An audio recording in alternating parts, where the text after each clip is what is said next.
All right. Thank you. This is sort of a follow-up question, so we'll start with you, Mike.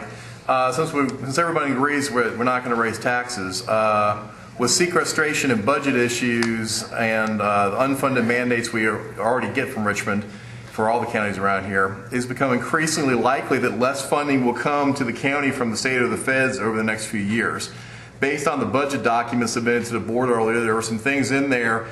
There's over $1 million allotted to contributions for cultural, tourism, and other. Not to pick on Hollins University, but there was $33,000 allotted to give to the Hollins Art Museum, just as an example of a few things in there.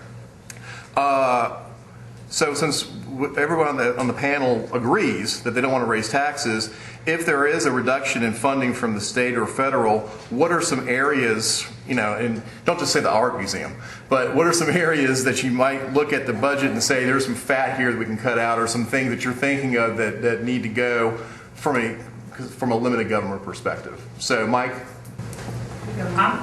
Thank you. I'm not the kind of person that likes to say, this is the kind of government you have. I want to hear from you. So immediately, my initial response is, who am I to make that decision? It's your community. It's your government. You have to tell me what's important. Do you want to get rid of the library? Do you want to get rid of the museum? Who am I to make that call? That's your money. That's your facility. So if you're asking me to pick out something that I would chuck, I don't think I want to do that. I'd rather ask the community what's important to you, and then chuck out the things that are on the bottom of that list. And we all have our own little group.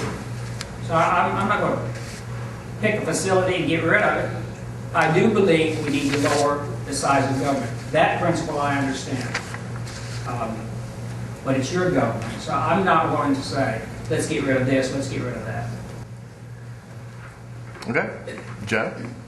I think the low-hanging fruit in this is retail incentives we'd like to give out. By retail incentives, I'm not talking integrity windows, I'm not talking metal designs that are bringing in good, high-paying jobs to ship something out of the valley. I'm talking about Walmart, out 460. I'm talking Walmart, when Walmart locates, and we give them 1 year on their real estate, or not their real estate, we give them 1 year tax abatement. They do $50 million worth of sales. Guess what? We just gave them $500,000. Walmart didn't make their decision to locate in an area because the county government gave them $500,000. Walmart made a decision to locate in an area because Walmart thinks they're going to make a lot of money in that area. And they think that's the best area for their bang for their buck. So I think retail incentives are the first one. Slate Hill is a great example of why force something to happen. If the build out, I don't believe it, but if the build out is as the developer might suggest it will be, we're leaving $20 million on the table over a 20-year period. The actual construction cost at Hidden Valley High School was $19 million. There was site development and other costs involved, but the actual construction was $19 million. So I think there is some low-hanging fruit. Our role as a board of supervisors is to try to evaluate, this is the level of service people want. Everybody wants services. There's going to be someone in the most die-hard Republican meeting I have that has a retired teacher and says we need to give more for the retired teacher. There's going to be someone else that's on the voting electoral board that's going to say we need these new voting machines. We have to have them because the old ones just won't work. And we need extras in the precinct so people don't have to wait. Guess what? These are the same people that say we don't need all these extra things. So everybody has their needs. The needs are up here. The budget's here. You have to figure out where you're going to meet in the middle. That's the role of government. It's not to go in and pick and choose. You have department heads that have far more expertise than us on how to cut the Parks and Rec budget. I like Gail's idea, 1-2%. Come back, see what you come up with. Thank you.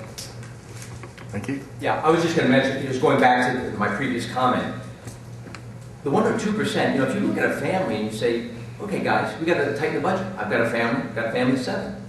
Hey, we need to make as much this year as we did last year. Guys, we got to tighten the budget. Can we do it? Sure, we do it. So my thought process is absolutely government should be able to do the same thing. So as I stated before, the deal is you nix the Vent Library deal, and I'm going to keep repeating this because I think we need to get into our minds that we don't have this overflow of cash. We're in a dire situation where people want to increase the taxes on the citizens of Roanoke County.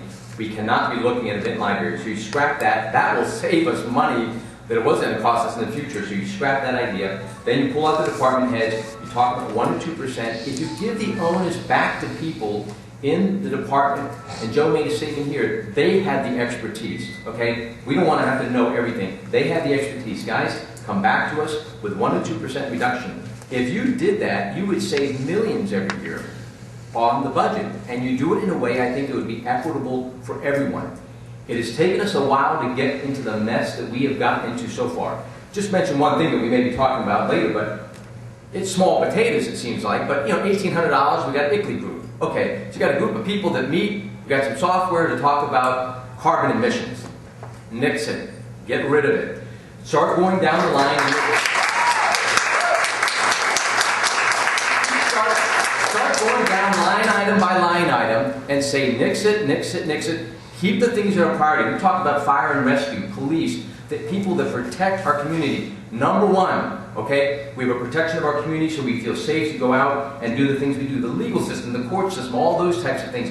Very, very important. But you know what? After that, it's free enterprise. It's people going out and making things happen, not the government. And one of the fears that I had is the government is leading in local government, state government, and federal government. We have a government that's leading instead of the people. Thank you.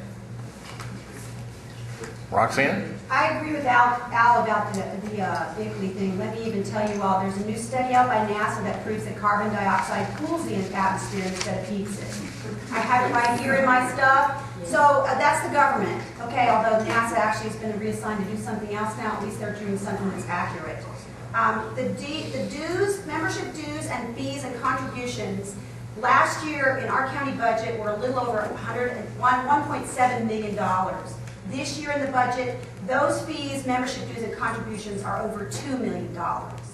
We're giving money to people who have their own businesses and their own organizations and their own needs, and they're coming to the county and asking that for the money. But they're not coming to the county, folks, they're coming to you. So you have to, like Mike said, we need to get your input. That's why we need more people involved so that they know where the money is going. You can't just sit here, like Mike said, and just check things off. You have to follow what Al and Joe said. There are people that have more expertise. But instead of just asking them, they need to be required. How many places do you know that actually are going to cut their budget unless they're required to cut their budget? I used to work for a company that actually advertised what they had for social services to make sure they used every dime so they wouldn't lose any of that in the coming year. If we don't need to spend the money, we need to reuse it. There's a board of supervisors in Stafford County. There's also one in Bedford who I heard of. Instead of using staples, they use paper clips. Because paper clips can be recycled and staples get torn out and thrown away. It's all a matter of common sense. We don't have common sense anymore. We all just are spoiled rotten, and we all are used to things being easy and comfortable and convenient, and we need to get back to using more common sense and more frugality and more responsibility. So, yes, there are things we really need to work on. I can't sit here and show you all the budget. It's page after page after page. But I'm ready and I'm willing to make sure that we're accountable for every dollar in that budget and that we cut it the best way we can.